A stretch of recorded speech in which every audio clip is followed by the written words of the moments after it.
Allah tarafından yaratılgandır.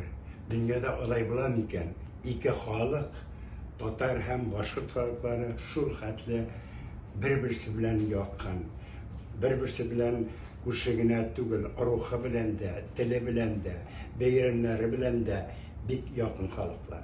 Hem şu halkların son vaktlardan çektir, ağızlığa kitirge tırışı, bir-birisine karşı kitirge tırışı.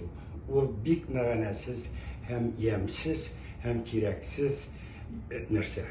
Şunun için bizning Tatar halkında da bik köp Başkırstandan çıkan talantlı, akıllı, bik yürekке yakan kişiler biz var. Hem Başkırstan içinde Tatarstan'dan çıkan şunday kişiler biz var. Şunun için bu iki halk hiç şüphesiz her vakit birge bulurga tiyiş. Çünkü bunu Allah şulay kuşkan. Allah şulay ettirip iki halkını yaratkan şunday yakın üzünçelikler bilen. Allah'a karşı varga yaramay.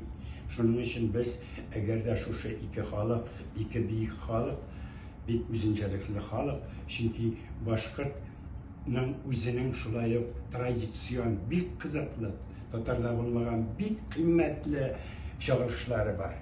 O şulay ettirip Tatar Başkırt'ını bayıtkanda, Başkırt Tatar'ını bayıtkanda, hem biz bir bulganda hiç şüphesiz Rusya'da bu gacep, bunun için görülmegen gıybretli, yakın, bir jimirgiç tügül, gerisince Rusya'nı da kişeyde turgan, hem iki halkını da kişeyde turgan bir görünüş olar idi.